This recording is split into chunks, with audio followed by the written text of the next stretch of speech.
Hello friend, this is Alpana Singh and welcome to learn with Alpana. तो चलिए friend, देखिए आज हम आप सभी लोगों के लिए home science MA fourth semester का जो पार्ट है ह्यूमन डेवलपमेंट यानी कि मानव विकास, इसके पेपर 4 को लेकर के आए हैं, जिसका नाम है basic of human rights in India, जिसे हिंदी में बोला जाता है भारत में मानवाधिकारों की मूल बातें या फिर भारत में मानवाधिकार की मूल बातें। ओके, तो आज हम लोग देखिए इस यानी कि जो पेपर 4 है इसके हम लोग केवल टॉप 20 क्वेश्चन से डिस्कस करेंगे, क्योंकि देखिए क्वेश्चन तैयार करने में काफ़ी टाइम लग गया था। जैसा कि आप सभी लोग जानते हैं कि तबीयत मेरा थोड़ा सा डाउन है, ठीक है, इसकी वजह से मैं आप लोगों का क्लास टाइमिंग पर नहीं दे पा रही हूँ। बट कल का क्लास एक आप लोग का होगा जिसमें 100+ क्वेश्चन, लगभग 150 क्वेश्चन के आसपास हम आप लोगों को महा मैराथन क्लास कराएंगे। और उस क्लास में जितने भी क्वेश्चन होंगे वो आपके सारे यानी कि सारे तो नहीं कर सकते, बट 80 से लेकर के 90% जो क्वेश्चन है वो आप लोगों के पेपर में फंसने वाले क्वेश्चन होंगे। ये हमारे तरफ से आप लोगों के लिए गारंटी है, क्योंकि देखिए मैं जो भी क्लास आप लोगों को कराती हूँ सारे यानी कि पूर्णतया सिलेबस पर आधारित ही क्वेश्चन देती हूँ। अब डिसाइड ये करता है कि एग्जामिनर आपसे क्वेश्चन पूछता क्या है। देखिए जो आप लोगों को पेपर सेकंड था, ठीक है, उसमें आप लोगों को एक ऑप्शन मिल गया था श्योर सीरीज का। वरना देखिए सेकंड सेमेस्टर में जितने भी क्वेश्चंस कराए थे सारे आप लोगों के मेरे द्वारा ही क्वेश्चंस, लगभग ज़्यादा से ज़्यादा क्वेश्चन पूछे जाते थे, ठीक है। तो इस बार भी आप लोगों को देखिए मेरे द्वारा ही बनाया गया जो क्वेश्चन था वो एग्जामिनर ने पूछा था, बट श्योर सीरीज आ गया था। और श्योर सीरीज वाले जो पब्लिकेशंस होते हैं वो टीचर से मिले होते हैं, इसकी वजह से जो क्वेश्चन है वो थोड़ा-सा मिस्टेक हो जाता है और श्योर सीरीज़ से क्वेश्चन आ जाता है श्योर सीरीज़ का प्रचार-प्रसार करने के लिए, ठीक है। अन्यथा सारे क्वेश्चन जो आप लोगों के बनेंगे वो बुक से ही रिलेटेड क्वेश्चंस बनते हैं। और इस बार देखिए 4th पेपर में ना ही बुक है और ना ही सिलेबस है, सॉरी, श्योर सीरीज़ है, ठीक है। तो इस अकॉर्डिंग जो भी आप लोगों के क्वेश्चंस पूछे जाएँगे वो सिलेबस पर आधारित क्वेश्चंस पूछे जाएँगे, ठीक है। तो इसी तरीके से मैं आप सभी लोगों को जो भी क्वेश्चन सॉल्व कराऊँगी वो आप लोगों के पूर्णतः सिलेबस पर आधारित कराऊँगी। और मुझसे जितना भी हो सकेगा मैं आप लोगों के लिए हेल्प करूँगी। तबीयत थोड़ी-सी डाउन है, बट चिंता करने की कोई बात नहीं है। कंप्लीटली आप लोग का जब 3 पेपर मैंने इतना मेहनत करके आप लोगों का तैयार कराया है, ठीक है? तो 1 पेपर और बचा है, तो फिर इससे पीछे क्यों हटना? भले ही थोड़ा-सा तबीयत डाउन है, ठीक हो जाएगा। 2 दिन का क्लास लेना है, 2 दिन के बाद तो फिर मुझे खुद ही रेस्ट है थोड़ा-सा, बट थोड़ा सेकंड सेमेस्टर वालों का है, वही दिक्कत है। बस कोई दिक्कत नहीं है, धीरे-धीरे सब कुछ हो जाएगा, ठीक है? तो चलिए, जो लोग अभी तक चैनल को लाइक एंड सब्सक्राइब नहीं किए हैं वे लोग कर लीजिए। चैनल है आपका लर्न विथ अल्पना, और अपने सभी दोस्तों को आप सभी लोग अपने व्हाट्सएप, फेसबुक, इंस्टा और टेलीग्राम के जरिए शेयर करिए, ताकि सभी लोगों को हेल्प मिल सके। और साथ ही साथ बेल आइकन को भी प्रेस कर लीजिएगा, ताकि हमारे आने वाली वीडियो का जो नोटिफिकेशन है वो सबसे पहले आप सभी लोगों को मिल सके। ओके, तो चलिए कल देखिए दोपहर या फिर इवनिंग तक मैं आप लोगों को एक महा मैराथन क्लास दे दूँगी। सारे इंपॉर्टेंट क्वेश्चंस उसी में रहेंगे आप लोगों के मैराथन क्लास वाले में, ठीक है। एंड आपका लास्ट परसों दिन एक लास्ट क्लास दूँगी, उसमें भी कुछ इंपॉर्टेंट क्वेश्चंस रहेंगे, बट ज़्यादातर जो आप लोगों के इंपॉर्टेंट क्वेश्चन रहेंगे वो कल वाले ही क्लास में रहेंगे, ठीक है। तो टाइम आप लोगों के पास 2 दिन का है, रट्टा मार लीजिएगा, ठीक है। 5-6 बार 10 बार वीडियो को देखिए, तैयार होगा क्यों नहीं, ठीक है। तो चलिए अब हम लोग देखते हैं अपने most important MCQ type question को। बाकी के क्वेश्चन जो है वो कल हम लोग सॉल्व करेंगे महामैराथन क्लास में, ठीक है। सबसे पहला क्वेश्चन है आप लोगों का यहाँ पर कि किसी व्यक्ति को मानव अधिकार कब से प्राप्त होता है। फर्स्ट ऑप्शन है आपका 10 वर्ष की आयु से, सेकंड है जन्म से, थर्ड है 25 वर्ष की आयु से, और फोर्थ है 18 वर्ष की आयु से। तो यहाँ पर देखिए जो क्वेश्चन पूछा गया है कि किसी व्यक्ति को मानव अधिकार कब से प्राप्त होता है, तो देखिए जो मानव अधिकार होते हैं वो आपके जन्म से ही प्राप्त हो जाते हैं। तो इस प्रकार से जो राइट ऑप्शन होगा, ऑप्शन नंबर आपका सेकंड जो है वही बिल्कुल करेक्ट हो जाएगा।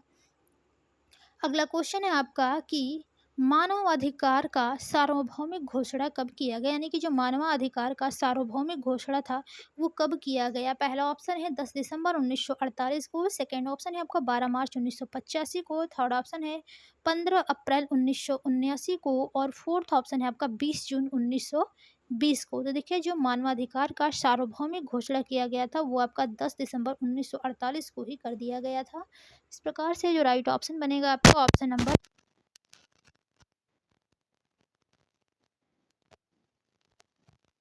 जिसको 4,500 लोगों ने देखा हुआ है, ठीक है। तो जो लोग नहीं देखे हैं एक बार फिर से आप लोग जा कर के देख लीजिएगा उस क्लास को। एंड जो लोग देखे हुए हैं वो लोग भी जा कर के देख लीजिएगा, क्योंकि जो मानवाधिकार का अर्थ, परिभाषा, विशेषताएं हैं वो उसी क्लास में रिलेटेड आप लोगों के 34 लगभग या 30 क्वेश्चंस मैंने दिए हुए हैं, जो कि मोस्ट इंपॉर्टेंट है। 100% श्योर आप लोगों के 5-6 क्वेश्चन उस क्लास से भी पूछे जाएंगे, ठीक है। चलिए अगला क्वेश्चन है आप लोगों का, और देखिए सभी लोग चैनल को लाइक एंड सब्सक्राइब कर दीजिए और अपने सभी दोस्तों को शेयर कर दीजिए ताकि सभी लोगों को हेल्प मिल जाए, क्योंकि क्लास में काफ़ी लेट हो गया है। क्वेश्चन है, मानवाधिकार को मैग्ना कार्टा किसे कहा, यानी कि जो मानवाधिकार है, ठीक है, उसको मैग्ना कार्टा किसे कहा जाता है। पहला ऑप्शन है मानवाधिकार का सार्वभौमिक घोषणा को, सेकंड है मानवाधिकार आयोग की गठन, थर्ड ऑप्शन है मानवाधिकार आयोग की धारा 8 को, और फोर्थ है कोई नहीं। तो देखिए जो मानवाधिकार है इसको मैग्ना कार्टा, यानी कि मानवाधिकार का मैग्ना कार्टा किसे कहा जाता है, तो मानवाधिकार का जो सार्वभौमिक घोषणा है इसी को मानवाधिकार का मैग्ना कार्टा कहा जाता है। इस प्रकार से आपका जो फर्स्ट ऑप्शन है वही बिल्कुल करेक्ट हो जाएगा। अगला क्वेश्चन है आपका कि क्वेश्चन है, राष्ट्रीय मानवाधिकार आयोग एक है, ठीक है, यानी कि जो राष्ट्रीय मानवाधिकार आयोग है वो क्या है। पहला ऑप्शन है गैर संवैधानिक निकाय है, सेकंड है संवैधानिक निकाय है, थर्ड है एक और दो दोनों, और फोर्थ है कोई नहीं। तो देखिए जो राष्ट्रीय मानवाधिकार आयोग है ये आपका गैर संवैधानिक निकाय है, ठीक है। फर्स्ट ऑप्शन आपका बिल्कुल करेक्ट हो जाएगा। अगला क्वेश्चन है आपका कि राष्ट्रीय मानवाधिकार अधिनियम में कुल कितने अध्याय और धाराएं हैं, यानी कि जो राष्ट्रीय मानवाधिकार अधिनियम है इसमें कुल कितने अध्याय एंड धाराएं हैं। पहला ऑप्शन है आपका फर्स्ट आठ आठ यानी कि 8 अध्याय होगा ना, यहाँ पर अध्याय लिख दिया गया है, ठीक है। 8 अध्याय 43 धारा, सेकेंड ऑप्शन है 12 अध्याय 20 धारा, थर्ड ऑप्शन है 15 अध्याय एंड 25 धारा, और फोर्थ है आपका 20 अध्याय एंड 20 धारा, ठीक है। तो देखिए जो राष्ट्रीय मानवाधिकार है, ठीक है, यानी कि राष्ट्रीय मानवाधिकार अधिनियम में कुल 8 अध्याय एंड 43 धारा है, ठीक है। कितने हैं, 8 अध्याय और 43 धारा, ठीक है। तो इस प्रकार से जो राइट ऑप्शन बनेगा आपका ऑप्शन नंबर जो फर्स्ट होगा वही करेक्ट हो जाएगा। अगला क्वेश्चन है आप लोगों का, देखिए आप लोगों को एक चीज़ बता दें, यहाँ पर नोट करके मैंने लिखा है, मोस्ट इंपॉर्टेंट आप लोगों का ये है, ठीक है, हो सकता है पेपर में आ जाए, कि राष्ट्रीय मानवाधिकार में कुल 15 परिभाषाएं दी गई हैं जो कि आपके अध्याय 2 में है, ठीक है। यानी कि आपसे पूछता है कि राष्ट्रीय मानवाधिकार का जो परिभाषा है वो किस अध्याय में है, तो अध्याय 2 में है। कितनी परिभाषाएं हैं, तो 15 परिभाषाएं हैं, ठीक है। 2 क्वेश्चन आप लोगों से इससे बन जाएगा, ठीक है। चलिए अगले क्वेश्चन की तरफ चलेंगे, और देखिए अगला क्वेश्चन है आपका मोस्ट इंपॉर्टेंट क्वेश्चन है ये भी आप लोगों का, कि राज्य मानवाधिकार आयोग है, सॉरी ये गलत हो जाएगा, है नहीं रहेगा यहाँ पर, ठीक है। यानी कि राज्य मानवाधिकार आयोग का अध्यक्ष और सदस्यों की नियुक्ति कौन करता है। ध्यान दीजिएगा, आपसे राज्य पूछा है। पहला ऑप्शन है मुख्यमंत्री, सेकंड है राज्यपाल, थर्ड है राष्ट्रपति, और फोर्थ है आपका प्रधानमंत्री। तो देखिए जो राज्य मानवाधिकार आयोग का जो अध्यक्ष है और सदस्यों की नियुक्ति करता है वो आपका राज्यपाल करता है, ठीक है। यानी कि राज्य में आपका राज्यपाल करेगा, एंड जो राष्ट्रीय मानवाधिकार होता है उसको राष्ट्रपति करता है केंद्र में, ठीक है। सेकेंड ऑप्शन आपका यहाँ पर आपका बिल्कुल करेक्ट हो जाएगा। चलते हैं अपने अगले क्वेश्चन की तरफ और देखेंगे अगला क्वेश्चन हमारा क्या कहता है। देखिए ये भी आपके मोस्ट इम्पॉर्टेंट क्वेश्चन है कि राष्ट्रीय मानवाधिकार आयोग का गठन, ठीक है, का उल्लेख राष्ट्रीय मानवाधिकार अधिनियम 1993 के किस अध्याय में किया गया। यानी कि जो राष्ट्रीय मानवाधिकार आयोग का गठन है, ठीक है, इसका उल्लेख राष्ट्रीय मानवाधिकार अधिनियम 1993 के किस अध्याय में किया गया है। अध्याय 2 में, सेकेंड ऑप्शन है अध्याय 3, थर्ड ऑप्शन है अध्याय 4, और फोर्थ ऑप्शन है अध्याय 5। तो देखिए जो राष्ट्रीय मानवाधिकार आयोग का गठन हुआ था, ठीक है, इसके बारे में आपका अध्याय 5 में, यानी कि राष्ट्रीय मानवाधिकार अधिनियम 1993 के अध्याय 5 में इसका उल्लेख किया गया है, किसका, राष्ट्रीय मानवाधिकार आयोग के गठन का, ठीक है। तो यहाँ पर आपका जो फोर्थ ऑप्शन होगा वही बिल्कुल करेक्ट हो जाएगा, यानी कि अध्याय 5। चलते हैं अपने अगले क्वेश्चन की तरफ और देखते हैं अगला क्वेश्चन हमारा क्या कहता है। ये भी देखिए आपके मोस्ट इंपॉर्टेंट क्वेश्चन हैं। क्वेश्चन है आपका कि राष्ट्रीय मानवाधिकार आयोग के अध्यक्ष और सदस्यों की नियुक्ति कौन करता है। देखिए अभी आपसे एक जस्ट एक क्वेश्चन के बाद पहले ही एक क्वेश्चन पूछा गया था कि राज्य मानवाधिकार आयोग के अध्यक्ष और सदस्यों की नियुक्ति राज्यपाल करता है, एंड यहाँ पर आपसे क्वेश्चन किया गया है कि राष्ट्रीय मानवाधिकार आयोग के अध्यक्ष और सदस्यों की नियुक्ति कौन करता है, तो आपके राष्ट्रपति, प्रधानमंत्री, नीति आयोग एंड सांसद। तो यहाँ पर आपका जो राइट ऑप्शन होगा ऑप्शन नंबर आपका जो फर्स्ट है वही बिल्कुल करेक्ट हो जाएगा, यानी कि राष्ट्रपति। ओके, चलते हैं अपने अगले क्वेश्चन की तरफ और देखिए ये भी आपका जो क्वेश्चन है मोस्ट इंपॉर्टेंट है, पेपर में आने वाले क्वेश्चन है ये सभी, ठीक है। क्वेश्चन है कि राष्ट्रीय मानवाधिकार आयोग के अध्यक्ष और सदस्यों को अपदस्थ किसके द्वारा किया जाता है। यानी कि देखिए, जो राष्ट्रीय मानवाधिकार आयोग के अध्यक्ष होते हैं और जो सदस्य होते हैं, ठीक है, नियुक्ति तो इनकी राष्ट्रपति साहब करते हैं, ठीक है।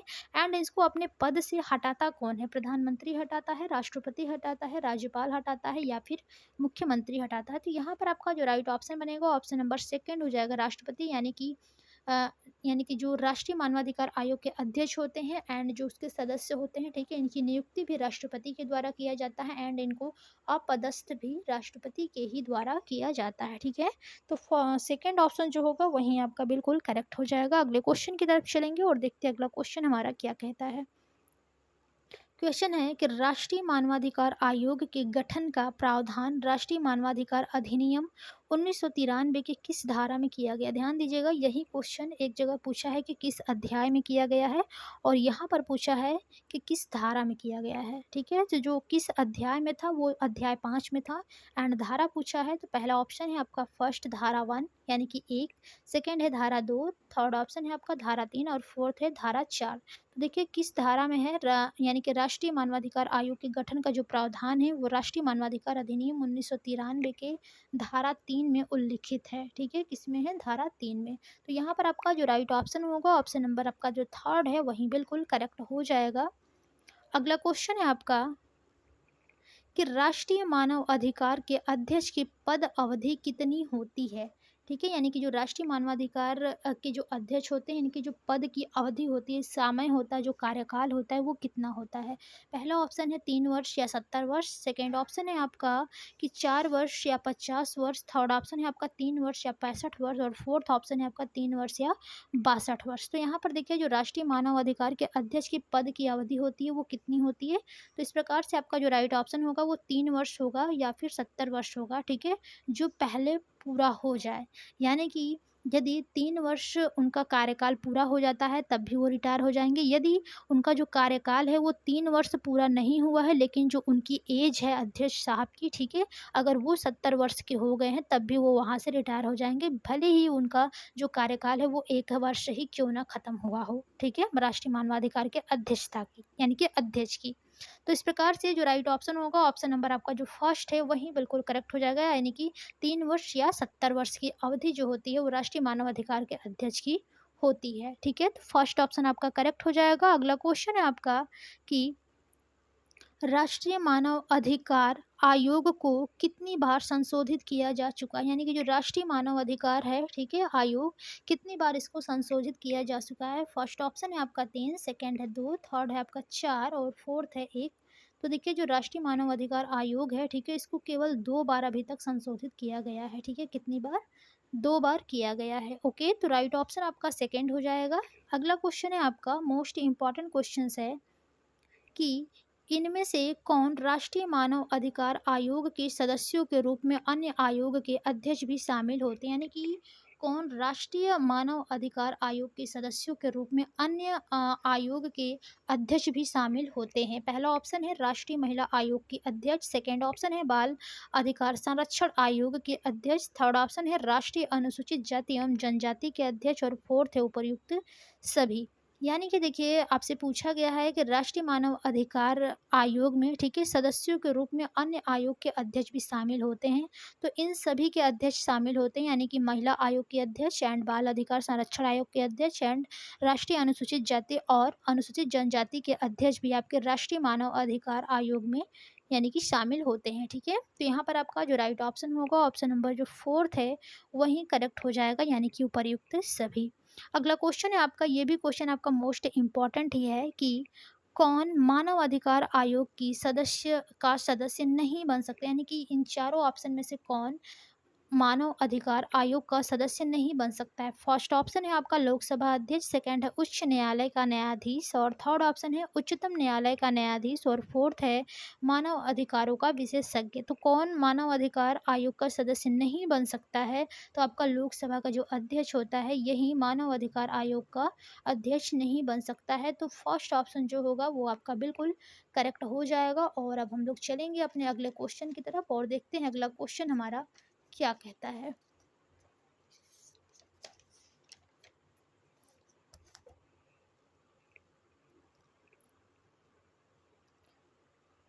क्वेश्चन है आपका कि मानव अधिकार संरक्षण अधिनियम 1993 में कितने अध्यायों और धाराओं को विभक्त किया गया है, यानी कि कितने अध्यायों और धाराओं में विभक्त है। पहला ऑप्शन है अध्याय 7 धाराएं 40, सेकेंड ऑप्शन है आपका अध्याय 8 धाराएं 43, थर्ड ऑप्शन है अध्याय 8 धाराएं 42 और फोर्थ है अध्याय 7 और धाराएं 43। ये क्वेश्चन मैंने इसके पहले भी एक क्वेश्चन कराया हुआ है, ठीक है। तो इस प्रकार से जो राइट ऑप्शन होगा कि मानव अधिकार संरक्षण अधिनियम 1993 में कितने अध्याय और धाराओं में विभक्त है, तो आपका अध्याय 8 और 43 धाराओं में विभक्त है, ठीक है। तो सेकेंड ऑप्शन जो होगा, ऑप्शन नंबर आपका बिल्कुल करेक्ट हो जाएगा, यानी कि 8 धाराएं, सॉरी, अध्याय 8 और 43 धाराएं जो है वो मानव अधिकार संरक्षण अधिनियम 1943 में विभक्त है, ठीक है। सेकेंड ऑप्शन जो होगा वही बिल्कुल करेक्ट हो जाएगा। अगला क्वेश्चन है आपका, देखिए ये भी क्वेश्चन आपके मोस्ट इम्पॉर्टेंट है कि राष्ट्रीय मानवाधिकार आयोग का मुख्य कार्य क्या है, यानी कि जो राष्ट्रीय आयोग राष्ट्रीय मानवाधिकार आयोग है,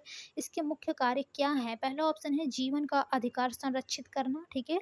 सेकंड है स्वतंत्रता का अधिकार संरक्षित करना, थर्ड है समानता का अधिकार संरक्षित करना एंड फोर्थ उपर्युक्त सभी। तो इस प्रकार से जो राइट ऑप्शन होगा, ऑप्शन नंबर फोर्थ जो है वो बिल्कुल करेक्ट हो जाएगा, यानी कि उपर्युक्त सभी राष्ट्रीय मानवाधिकार आयोग का जो मुख्य कार्य है जीवन के आधार को संरक्षित करना, स्वतंत्रता के अधिकार को संरक्षित करना एंड समानता के अधिकार को संरक्षित करना। ये सभी देखिए आप लोगों के मौलिक अधिकार, यानी कि या फिर मानवाधिकार कहिए या मौलिक अधिकार कहिए, बात एक ही है, ठीक है। और देखिए इन सभी को आर्टिकल में विभक्त किया गया है, यानी कि किस आर्टिकल में कौन सा अधिकार है। तो इसमें देखिए जो भी आर्टिकल वाले क्वेश्चन है, ठीक है, जो आपका समता या समानता का अधिकार होता है, स्वतंत्रता का अधिकार होता है, शोषण के विरुद्ध अधिकार होता है, धार्मिक स्वतंत्रता का अधिकार होता है, संस्कृति और शिक्षा संबंधी अधिकार होता है एंड आपका लास्ट होता है संवैधानिक उपचारों का अधिकार, ठीक है। इन सभी के बारे में हम आप लोगों से यानी कि कल डिस्कस करेंगे आर्टिकल वाले क्वेश्चंस, ठीक है, जिसमें आप लोग का देखिए जो स्वतंत्रता का यानी कि अधिकार होता है, उसमें आपको बोलने की स्वतंत्रता होती है, ठीक है, शांतिपूर्वक बिना हथियार के एकत्रित होकर सभा करने की स्वतंत्रता होती है, संघ बनाने की स्वतंत्रता होती है, ठीक है। आपको अपने देश में कहीं भी घूमने की यानी कि आवागमन करने की स्वतंत्रता होती है, कहीं भी आप अपने देश में निवास कर सकते हैं या फिर बस सकते हैं, ठीक है, इसकी स्वतंत्रता होती है। और कोई भी आप व्यापार कर सकते हैं अपनी जीविका चलाने के लिए, ठीक है। तो इस प्रकार के जितने भी आप लोगों के मानवाधिकार हैं, ठीक है, ये सभी आप लोगों के आर्टिकल किस आर्टिकल में कौन सा आता है, इन सभी के बारे में हम लोग कल अपने महा मैराथन क्लास में डिस्कस करेंगे। और मोस्ट इंपॉर्टेंट क्वेश्चन है, जो भी क्वेश्चन हम आप लोगों को कल की क्लास में कराएंगे महा मैराथन वाले, वो सभी आप लोगों के एग्जैक्ट पेपर में फंसने वाले क्वेश्चन होंगे। ये हमारे 100% गारंटेड क्वेश्चन है, क्योंकि देखिए इसमें आप लोगों के पॉलिटी से रिलेटेड क्वेश्चन है, ठीक है। तो पॉलिटी वाले क्वेश्चन भी हम लोग करेंगे एंड आप लोगों का देखिए कुछ जैसे जो महिलाओं और बच्चों के लिए अधिकार चलाए गए हैं, ठीक है, जैसे कि जो उनका शोषण होता है, ठीक है, महिलाओं का, ठीक है, यौन शोषण हो गया, और भी बहुत सारे होते हैं। तो जितने भी अधिनियम चलाए गए हैं वो हम आप लोगों को कल की क्लास में बताएंगे, ठीक है। और कल का क्लास जो होगा वो आप लोगों को लगभग दोपहर, कल तो मुझे देखिए हॉस्पिटल जाना है, यदि मैं टाइम से 12 बजे तक आ जाती हूँ तो मैं दोपहर में ही क्लास करा दूंगी, वरना मैं फिर उसको इवनिंग में क्लास कराऊंगी। रात भर का टाइम रहेगा, परसों दिन भर का टाइम रहेगा, परसों रात भर का टाइम रहेगा आप लोगों का, ठीक है। लगभग आप लोगों के पास 36-40 घंटा का टाइम होगा। उस क्वेश्चन को जितने भी कल हम आप लोगों को कराएंगे वो एकदम 5 से लेकर 10 बार में एकदम रट्टा मार जाइएगा। क्वेश्चन ऐसा हो ही नहीं सकता कि फंसेगा नहीं, ठीक है। और उसी सब क्लास का जिन लोगों को यानी कि जो लोग पीडीएफ परचेस किए हैं उन लोगों को मैं फ्री में पीडीएफ प्रोवाइड करा दूंगी। और जिन लोगों को नहीं मिलेगा, सॉरी, जो लोग परचेस नहीं किए हैं पीडीएफ अदर सब्जेक्ट का यानी कि पेपर का, ठीक है, उन लोगों को जो नंबर बताया गया है आप लोगों का 6306275624, ठीक है, इस नंबर पर आप लोग व्हाट्सअप मैसेज कर लीजिएगा। कॉल कोई नहीं करेगा, वहाँ पे सर रहेंगे उपलब्ध आप लोगों को, ठीक है। और जो भी परचेस करने का मिनिमम प्राइजेस होगा, ठीक है, केवल फोर्थ पेपर का, वो आप लोगों को बता देंगे। जो लोग इच्छुक होंगे लेने के लिए ले लेंगे, और जो लोग परचेस किए हुए हैं पहले से ही पीडीएफ, उन लोगों को फ्री में मैं प्रोवाइड करवा दूंगी सर से बोल के, ठीक है। तो चलिए अगले क्वेश्चन की तरफ चलेंगे और देखते हैं अगला क्वेश्चन हमारा क्या कहता है। देखिए क्वेश्चन है आप लोगों का कि मानव अधिकार किसी भी सुसंस्कृत समाज की उन्नति के लिए होते हैं, यानी कि मानव अधिकार किसी भी सुसंस्कृत समाज की उन्नति के लिए होते हैं। प्रेरक तत्व होते हैं, प्रेरणा आधार होता है, या फिर मूल आधार होता है, या केंद्र बिंदु होता है। तो इस प्रकार से जो राइट ऑप्शन होगा कि मानव अधिकार किसी भी सुसंस्कृत समाज की उन्नति के लिए होते हैं, उसका मूल आधार होते हैं, ठीक है। तो यहाँ पर आपका जो थर्ड ऑप्शन होगा वही बिल्कुल करेक्ट हो जाएगा। अगला क्वेश्चन है आप लोगों का कि मानवाधिकार की किस धारा के अंतर्गत आयोग संबंधी कार्यों का उल्लेख किया जाता है, यानी कि मानवाधिकार की किस धारा के अंतर्गत आयोग संबंधी कार्यों का उल्लेख किया गया है। पहला ऑप्शन है धारा 12, सेकेंड है आपका धारा 6, थर्ड ऑप्शन है धारा 8 और फोर्थ ऑप्शन है धारा 15। यानी कि आपसे जो क्वेश्चन पूछा गया है कि जो मानवाधिकार की किस धारा के अंतर्गत जो मानवाधिकार आयोग संबंधी जो कार्य है, ठीक है, उसका उल्लेख किया गया है, वो किस धारा के अंतर्गत किया गया है। ठीक है,